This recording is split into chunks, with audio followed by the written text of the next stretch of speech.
Hello guys, so welcome to my channel. तो भाई आज की वीडियो में क्या है, अपना नया चैप्टर स्टार्ट होने वाला है। तो भाई फटाफट इस वीडियो को जो है जितना हो सके उतना शेयर करो अपने फ्रेंड्स को।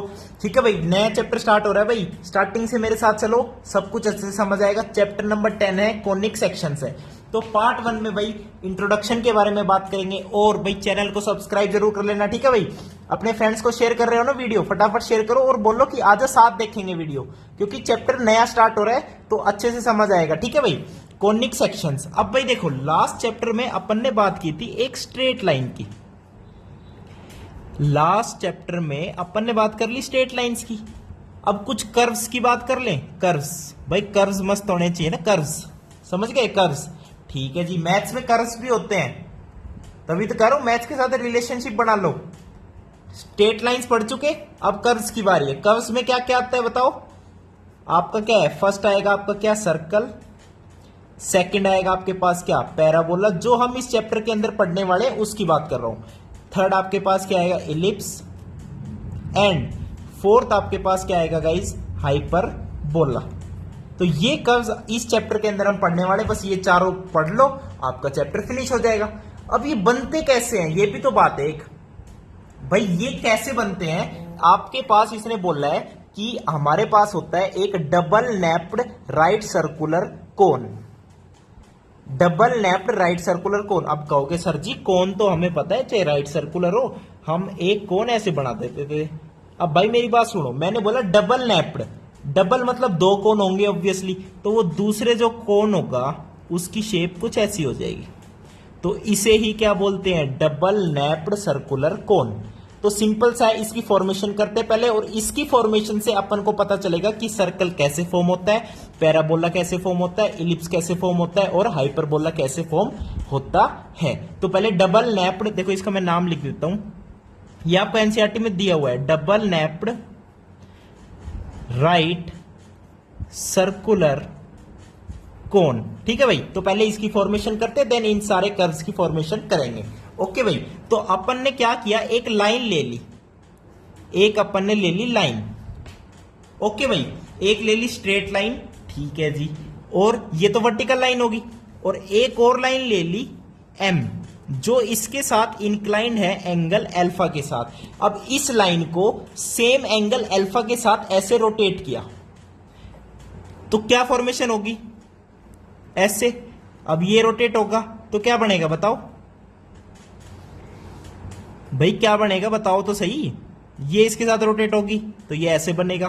तो आपके पास जो है ये शेप थोड़ी सी गड़बड़ होगी, बाकी ऐसी शेप बनेगी, समझ गए हो। एक वर्टिकल लाइन लो, एक लाइन एम लो जो अल्फा एंगल पे इंक्लाइंड है। तो जब इस एम लाइन को आप रोटेट करते हो सेम एंगल अल्फा के साथ, तो आपके पास ऊपर नीचे कोन बनेंगे। तो इसी को ही क्या बोलते हैं, डबल नैप्ड राइट सर्कुलर कोन।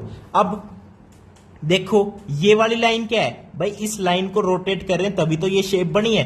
तो इस लाइन को नाम दे देते हैं क्या, जनरेटर। ये जनरेट लाइन है जो जनरेट करती है डबल नैप्ड कोन को। ओके भाई, बस इसका नाम ये हो गया। अल्फा रिमेन्स कांस्टेंट, अल्फा रहना चाहिए कांस्टेंट, तभी ये आपकी शेप बनेगी। ओके, इसकी शेप मैं आपको दिखा देता हूं। और ये जो आपका जो पॉइंट होता है ये होता है बी, यानी वर्टेक्स जिसे बोलते हैं। और ये कोन की क्या होती है, एक्सिस होती है। जो हमने वर्टिकल लाइन ली थी ना, this is the axis of double napped cone. और देखो मैंने बोला डबल नैप्ड है, दो कोन है, एक ऊपर वाला एक नीचे वाला। वर्टेक्स के ऊपर वाले का नाम क्या हो गया, अपर नैप्ड, अपर नैप्ड कोन। और नीचे वाले का क्या हो गया नाम, लोअर नैप्ड कोन। ओके भाई, तो ये आपका क्या हो गया, कोन हो गया। अब इसकी शेप देख लो भाई, इसकी शेप होगी आपके पास ये। अब आगे क्या है कि अपन को बनाने हैं कर्व्स। कर्व्स कैसे बनेंगे, आपके पास भाई एक प्लेन है, एक हमारे पास होता है क्या, प्लेन।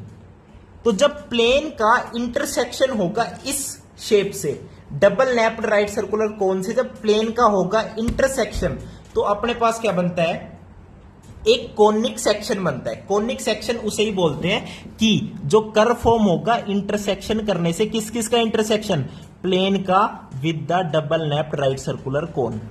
अब इस प्लेन का हमें क्या करवाना है, इंटरसेक्शन करवाना है इसके साथ, तभी हमारे पास क्या क्या बनेंगे, कर्व्स बनेंगे अपने, सर्कल, पैराबोला, इलिप्स, हाइपरबोला। अब देखो भाई पहले मैं आपको सब कुछ पढ़ा देता हूं जो जो अपन ने पढ़ लिया।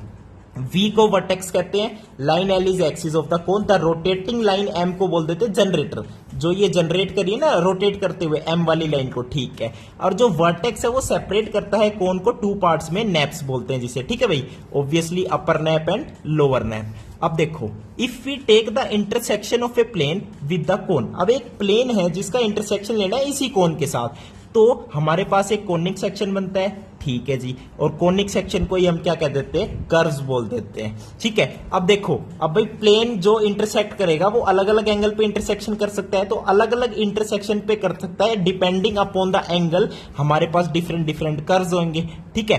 तो यहां पे क्या किया, एक एंगल बीटा मान लिया जो angle made by the intersection plane है with the vertical axis of the cone, जो कोन की जो वर्टिकल एक्सिस है उसके साथ जो एंगल बनाएगा वो बीटा मान लिया। अब बीटा पे क्या है, डिपेंडेंसी है, क्या क्या बीटा हो सकता है। तो अब फॉर्म करते हैं सर्कल, इलिप्स और हाइपरबोला, पैराबोला। तो इसने बता दिया कि when the plane cuts the nappe other than the vertex, देखो वर्टेक्स पे कट नहीं करवा रहे, पहले कह रहे हैं other than the vertex of the cone we have the following situation. क्या क्या सिचुएशन है, जब बीटा 90 होगा ना भाई, तो जो सेक्शन कर्व बनेगा वो सर्कल बन जाएगा, ये मैं दिखा दूंगा फिगर में, एनसीईआरटी में दे रखी है। और जब alpha less than beta less then 90 degree, तो सेक्शन क्या होगा, इलिप्स बनेगा। जब बीटा और अल्फा बराबर हो जाएंगे तो सेक्शन आपका बनता है भाई पैराबोला, ठीक है भाई। और ये देखो, इसने कहा है कि ये जो तीनों सिचुएशन है कब बनी है, जो प्लेन कट्स करता है entirely across one nap of the कोन, या तो अपर नैप पे कट कर रहा है या लोअर नैप पे, एक साथ दोनों पे नहीं, ठीक है, only one nap of the cone, okay भाई। और जब देखो बीटा क्या है, लेस देन अल्फा होगा, ग्रेटर देन इक्वल टू 0 होगा, तो आपका कर्व क्या बनेगा, हाइपरबोला बनेगा, ठीक है। और कह रहा है plane cuts through both the nappes, यानी दोनों नैप्स पे क्या है, कट कर रहा है आपका प्लेन, ठीक है भाई। तो ये सारी चीज फॉर्मेशन होगी। अब इसकी फिगर्स देख लेते हैं। ये वाली फिगर कब है, जब बीटा क्या हो, 90 डिग्री हो एक्सिस के साथ। अब देख सकते हो ये एक्सिस है, तो ये वाला बीटा एंगल कितना 90 है, तो आपकी सर्कल की फॉर्मेशन होगी, ओके। अब ये वाली कौन सी है, इलिप्स वाली फॉर्मेशन होगी, ये इलिप्स बन रहा है ना, वेरी गुड। अब ये क्या बन रहा है, आपका पैराबोला बन रहा है, एंड ये आपका क्या बन रहा है भाई, हाइपरबोला बन रहा है, ठीक है भाई। तो ये आपका क्या है, ये वाला हाइपरबोला की फॉर्मेशन होगी। अब बात आती है डीजेनरेटेड कोनिक सेक्शंस की। अब जो हमने यहां पे आपका जो है इंटरसेक्शन करवाया था प्लेन और उसका, मैंने देखो यहां पे क्या बोल रखा है, अदर देन वर्टेक्स, यानी वर्टेक्स पे इंटरसेक्शन नहीं करवाया। तो अब बात आती है डीजेनरेटेड कोनिक सेक्शंस की, जब आपका जो है प्लेन कट करेगा वर्टेक्स ऑफ द कोन पे, तो केसेस बनेंगे, डिफरेंट डिफरेंट सिचुएशन बनेगी। तो जब beta less than equals to 90 और ग्रेटर देन अल्फा होगा, तो सेक्शन आपका बनेगा एक पॉइंट, इसकी फिगर दिखा देंगे। जब बीटा और अल्फा बराबर होगा तो plane contains a generator of the cone. Generator of the cone मतलब जो जनरेटर ऑफ द कोन मैंने समझाई थी, कौन सी लाइन है जिसकी वजह से वो बना है भाई, this is the generator of the कोन। तो जब इंटरसेक्शन होगा प्लेन का जब अल्फा यानी बीटा के बराबर होगा, beta is equals to alpha, तो वो जनरेटर ऑफ द कोन को जनरेट कर देगा, और जो सेक्शन बनेगा वो स्ट्रेट लाइन बनेगी ऑब्वियसली। अब देखो, जब पिछले वाले केस में alpha is equals to beta था तो पैराबोला बन रहा था, इस बार क्या है, जब alpha is equals to beta है तो स्ट्रेट लाइन बन रही। इट मींस ये क्या है, degenerated case of parabola. Degenerated case क्या है, पैराबोला का, क्योंकि भाई जब वर्टेक्स के अलावा कट कर रहा था alpha is equals to beta पे, तो पैराबोला बन रहा था। और जब वर्टेक्स पे ये कट कर रहा है, जब ये कट कर रहा है वर्टेक्स पे, तो आपके पास क्या बन रहा है, ये स्ट्रेट लाइन बन रही है, जनरेटर ऑफ द कोन। जब बीटा अल्फा से कम है और ग्रेटर देन इक्वल्स टू 0 है, तो यहां पे आपका क्या है, हाइपरबोला बन रहा है, ठीक है भाई, ओके। ये डीजनरेटेड केस ऑफ हाइपरबोला बन रहा है, लेकिन जो section is the pair of intersecting straight lines, बहुत बढ़िया। ये वाला केस जब पीछे पड़ा था उसमें हाइपरबोला बन रहा था, इसलिए इसको कह रहे हैं डीजनरेटेड केस ऑफ हाइपरबोला। तो ये तो भाई सारी जो फिगर है आपको समझ आती है तो बहुत अच्छी बात है। अगर 1% भी समझ नहीं आ रही ना, तो मैं एक बात बता दूं, पूरे चैप्टर में है ना आपको फॉर्मूलाज पता होने चाहिए बस। एक फिगर सर्कल है, उसकी इक्वेशन क्या होती है वो पता होना चाहिए, सर्कल का सेंटर क्या होता है वो पता होना चाहिए, रेडियस क्या होती है वो पता होना चाहिए। जो मैंने 4 कर्व्स बता दिए, सर्कल, इलिप्स, हाइपरबोला, पैराबोला, वो उसके आपको पॉइंट्स पता होने चाहिए, फोकस क्या होता है, ये सब क्या होता है, रेडियस क्या होती है, सेंटर क्या होता है, इक्वेशन क्या होती है, तो वो सबसे इंपॉर्टेंट है भाई। ये फिगर तो स्टार्टिंग में समझानी तो पड़ेगी रे यार एक बार, कैसे क्या चीज बन रही है। ठीक है, अब ये वाला वो पॉइंट बन गया, ये वाली क्या, वो डी जनरेटेड लाइन वो बनेगी straight line, generator line.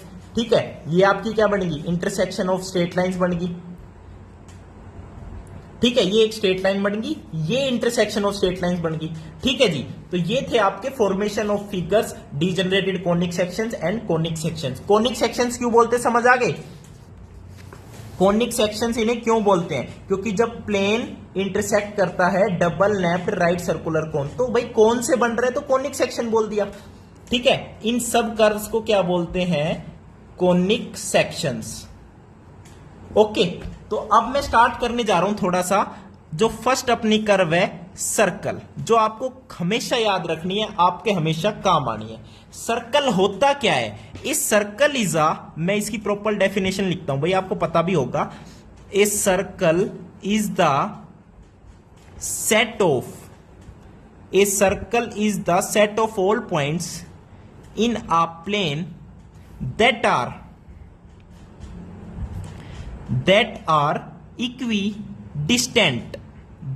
equidistant from a fixed point in a plane, for a fixed point in a plane. Circle is a set of all points in a plane that are equidistant from a fixed point in a plane.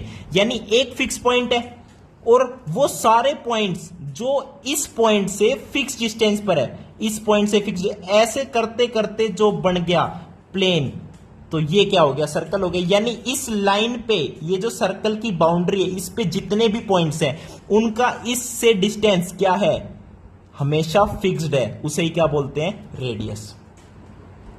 तो मान लेते हैं कि इस plane के अंदर कोई भी पॉइंट है एक्स कोमा वाई, और सेंटर, ये क्या होता है, सेंटर ऑफ द सर्कल होता है, तो ये मान लेते हैं एच कोमा के, और ये आपका डिस्टेंस क्या होता है, रेडियस होती है। तो अब डिस्टेंस फॉर्मूला लगाऊंगा और कुछ नहीं लगाऊंगा, कोऑर्डिनेट ज्योमेट्री पढ़ रखा है ना, डिस्टेंस फॉर्मूला, इन दोनों के बीच में डिस्टेंस, x माइनस के का whole square, y minus k का होल स्क्वायर, और इसका under root is equals to radius. अब क्या लिखता हूं, x माइनस के का whole square plus y minus k का whole square is equals to r square, लिख सकता हूं दोनों साइड स्क्वायर करने के बाद। तो भाई एक बात बता दूं, ये आपकी क्या है, सर्कल की इक्वेशन है, इसका डेरिवेशन आप कर दिया, देख रहे हो।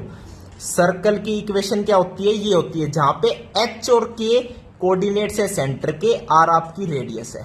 ठीक है भाई, this is the equation of the circle.